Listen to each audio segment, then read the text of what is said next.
Kita hidup di zaman yang memuja kecepatan, gemerlap kesuksesan instan, dan ilusi kontrol.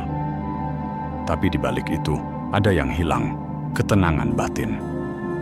Dunia modern menjanjikan kebahagiaan, tapi justru merampas kedamaian kita. Lalu, bagaimana caranya tetap waras di tengah kaos ini? Filosofi kuno Stoikisme yang diam-diam dipraktikkan oleh para legenda, dari Marcus Aurelius hingga Seneca, menawarkan jawaban yang tak lekang waktu. Bukan dengan melarikan diri, tapi dengan mengubah cara kita melihat, merasakan, dan bertindak.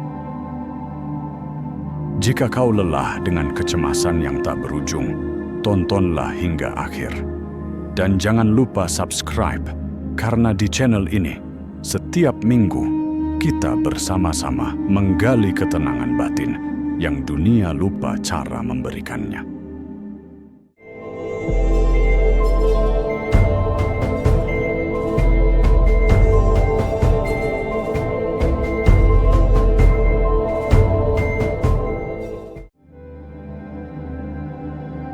Poin pertama, kita dikepung oleh pseudo-kontrol. Modernitas menjual mimpi, kendalikan semuanya. Tapi lihatlah, apa benar kita bisa mengatur traffic, algoritma media sosial, atau bahkan reaksi orang lain? Stoikisme mengingatkan, kekuatanmu ada di responmu, bukan pada kejadian itu sendiri. Seperti kata Epictetus, bukan hal yang membuat kita terganggu, tapi pandangan kita tentang hal itu. Bayangkan, dua orang terjebak kemacetan. Satu mengutuk dunia, satunya mendengarkan podcast. Kaosnya sama, tapi penderitaannya berbeda. Poin 2. Amor fati, mencintai takdir yang kacau. Kita sering memberontak pada kenyataan. Ini tidak adil, aku tidak pantas dapat ini. Tapi Stoikisme berbisik, jangan melawan arus, tapi berenanglah bersamanya. Marcus Aurelius menulis, penghalang menjadi jalan. Nelson Mandela, 27 tahun di penjara, tapi ia tak membiarkan emosi merusak misinya. Ia latih pikiran untuk melihat penjara sebagai universitas kehidupan. Itulah amor fati, mencintai takdir bahkan yang pahit. Poin 3. Dikte dopamin versus disiplin stoik. Dunia modern adalah mesin penghasil ketagihan. Dopamin instan dari likes, belanja, atau binge watching. Tapi stoikisme menawarkan kebahagiaan yang lebih dalam. Eudaimonia yang artinya kesejahteraan jiwa. Seneca memperingatkan, kemewahan adalah perbudakan. Bayangkan, dua versi dirimu, satu terjebak dalam siklus reaktif, satu lagi punya ritual pagi.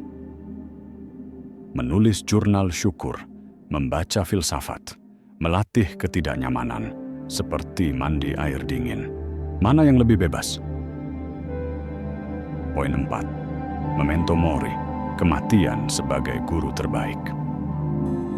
Kita menghindari membicarakan kematian, padahal itu satu-satunya kepastian. Stoikisme justru memeluknya. Ingatlah, kamu akan mati, bukan untuk menakutimu, tapi untuk membangunkanmu.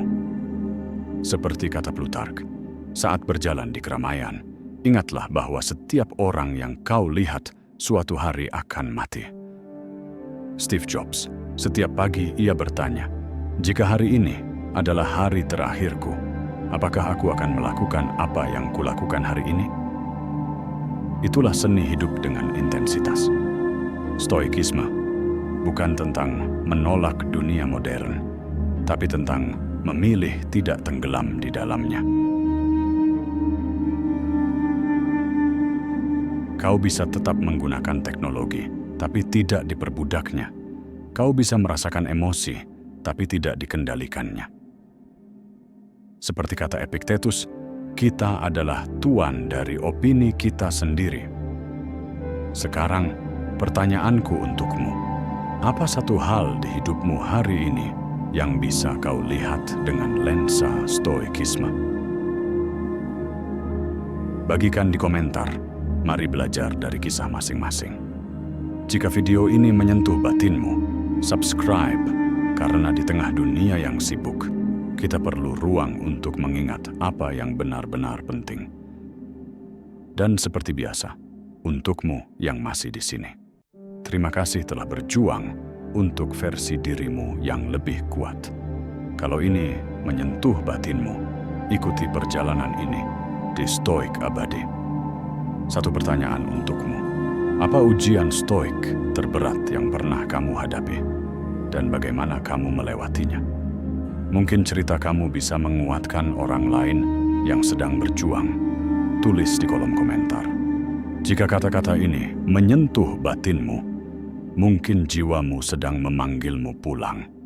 Ikuti perjalanan ini bersama kami di Stoik Abadi, tempat di mana ketenangan, kekuatan, dan kebijaksanaan menjadi jalan hidup. Terima kasih telah hadir.